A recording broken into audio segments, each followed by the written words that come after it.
Ieškantys tikrumo.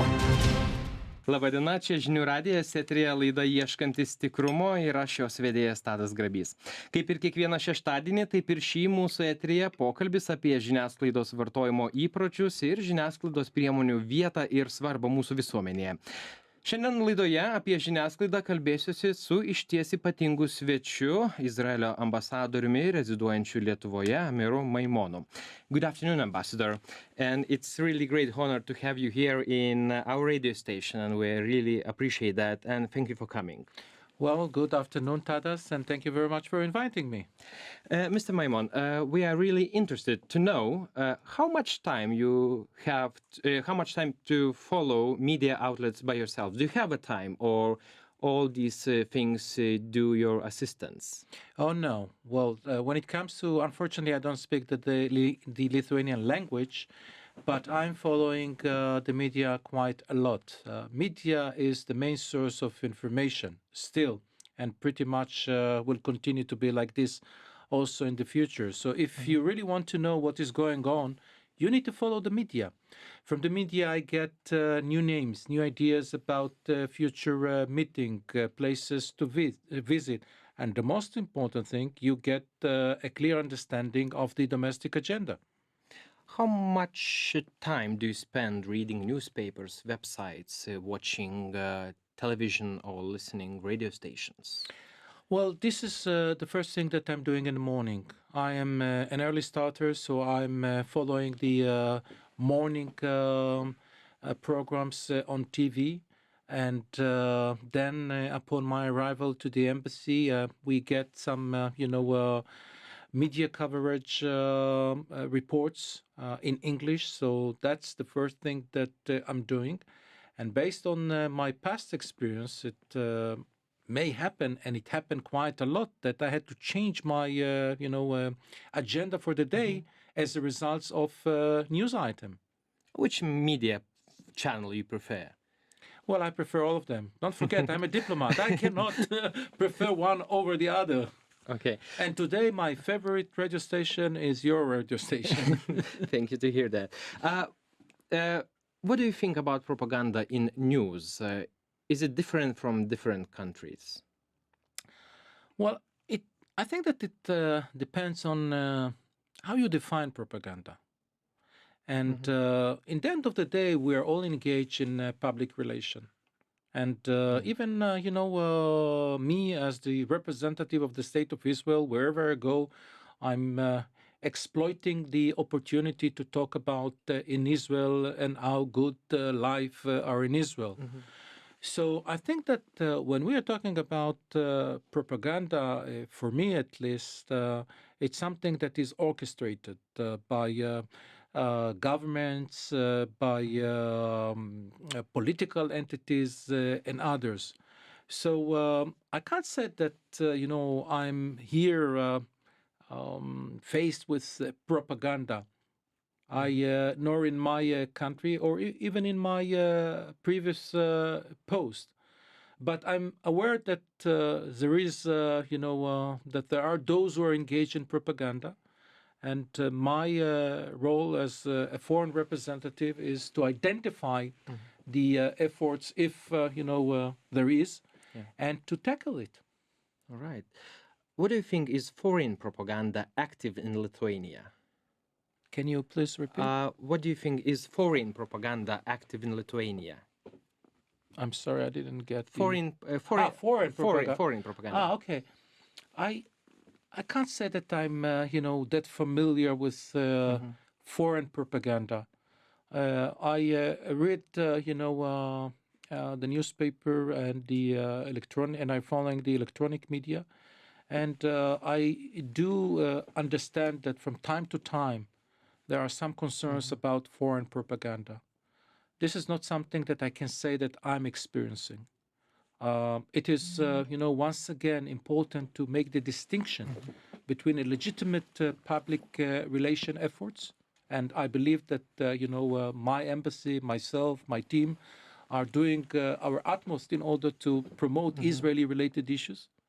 And I don't think that it falls within the definition of propaganda, but legitimate public relation exercises. So I can't say that I'm aware of foreign propaganda. All right. Ambassador, it is such a saying that propaganda, it's a kind of war without rules. Do you agree with that, or maybe it is another point? No, it's definitely a front that need to be tackled.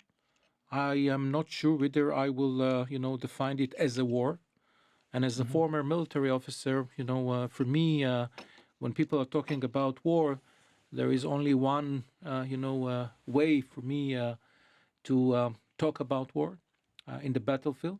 But I do recognize that this is a challenge that individuals, entities, states are from time to time are required, forced to cope with. And it's also very important to have a set of countermeasures in order to make sure that these efforts will not succeed.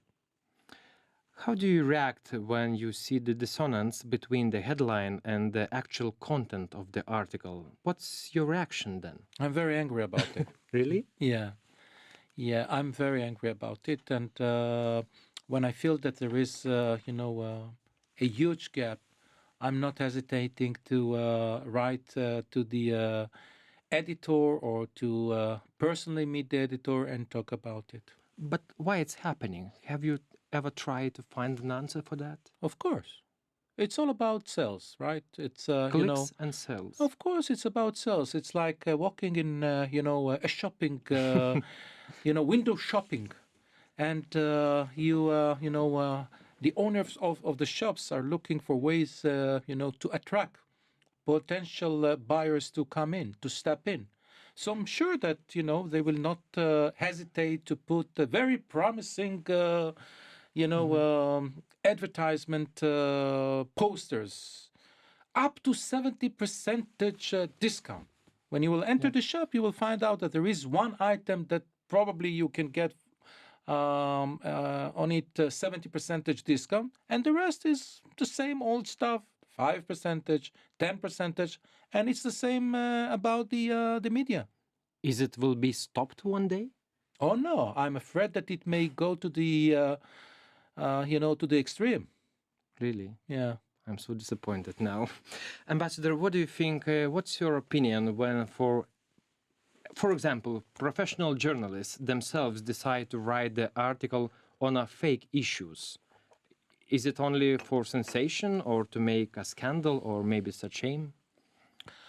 I think that it is a shame that people that are responsible to report the news do not follow the values and ethics that we all expect them to follow. And I'm using general words to describe how I see journalism.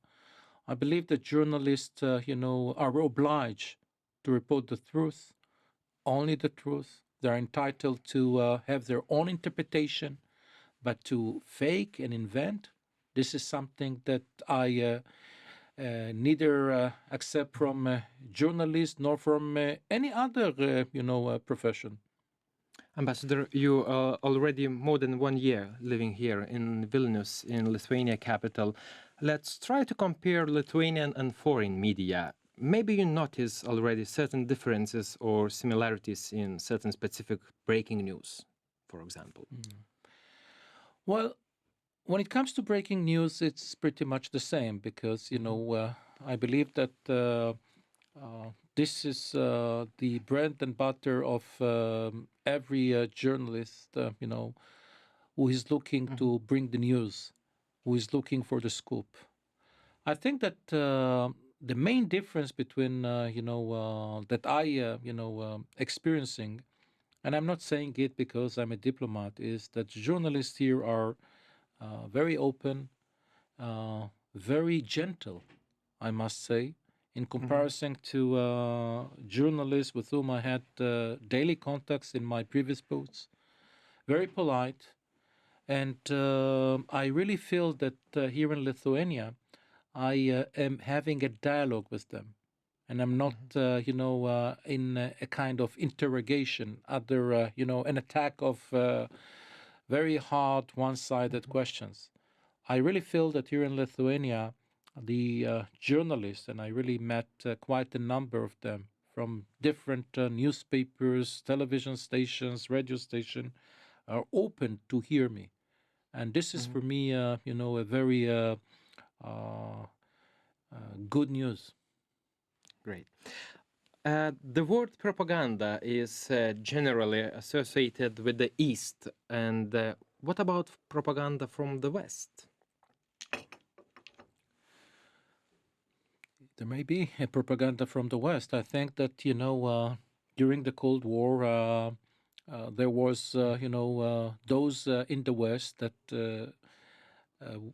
highlighted, how good our life in the West. And, I think that some in the East perceived it as a propaganda, and that's why in many countries, the communication outside the country were blocked. There are still some countries that the communication to Western media is blocked. But I think that when it comes to, the West, I believe that what the West is trying to do is simply to highlight the values of a free world, living in countries where, freedom and expression is not just a statement, but a reality. And unfortunately, there are still countries, and regimes in all over the world that have different views about it. So propaganda is not only a legacy exclusively for the post-Soviet states. No, but, it's something that probably will never end. And the question is not, whether it will end or not, but how we are tackling it. Do you think the use of propaganda to support good causes is possible? I don't believe that it's important to... I don't like the word propaganda. And Can I we think change it to another name? No, I think that, I'm a bit, concerned that we're mixing between two terms, propaganda and public relation. Once again, public relation is legitimate. And it's legitimate to promote, whether it is a product, whether it is policy. This is a legitimate exercise. And everyone has the right to, advocate for his or her own interests, whether they are personal, private, or, state interests. So I think that we're a bit mixing.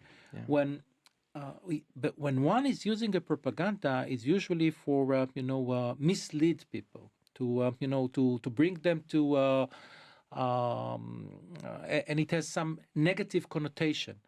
And I think that we're a bit mixing. I don't think that today, the classic propaganda is everywhere. And you already asked me quite a number of questions. And the focus of the question, or one word repeated in all this question, and it's propaganda. And you still didn't ask me about public relationship, because I think that today it's all about public relationship. It's about how you're promoting your business, how you're promoting your country, how you are making people to better understand your views on A, B, C, and D. And this is, I believe, what we are all doing these days. So public relations is most important. Not only for the countries, not only for the companies, for everyone. I believe that this is, very important, most important, and that's why today, states, companies are investing a lot in public relation. Ambassador, on the end of our discussion, I would like to ask the very last question. Let's imagine if you one day become the owner of mass media. Doesn't matter if it will be radio, TV, magazine. What would be your highest such of activity? Could you share some thoughts? Yeah, I would love to. I'm talking about it quite a lot. And, I feel a little bit pity that today, in this search for news and search for scoops, the mass media is no more reporting about good news. We are all focused on the bad news. So a dog bite a man is not considered as a news, but if a man will bite a dog, that will be probably attracting the attention of the media. I believe that there is one ingredient that we are all lacking, and it's love. I believe that with a little bit more love, we can, have a better world. We can have a more pinky world. And in the end of the day, and I keep talking about it quite a lot, maybe I'm naive, a dreamer, I don't mind. There is always empty half of the glass and there is always full half of the glass. But in the end of the day, it is, our choice to which part to focus. Unfortunately, I find that we are too often focusing on the missing part and not the part that there is.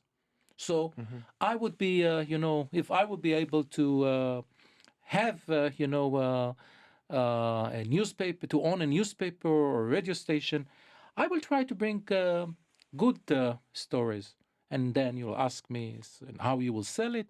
Well, if I'll have the money, maybe I will not be in need to sell. I will sell good things. Thank you for coming today and answering to the questions and sharing your opinion with the radio station listeners. Aš dėkoju Jums, kad atvykote į Žinių radijo studiją. Klausytojams priminsiu, kad šiandien laidoje Ieškantys tikrumo viešėjo Izraelio ambasadorius Amir Maimon. Laidos kartojimo klausykitės ketvirtadienį po 16 valandos žinių. Įrašą galite girdėti interneto svetainėje žiniųradijas.lt. Šiandien visiems geros dienos ir likite su mūsų programa. Jūs klausotės Žinių radijo.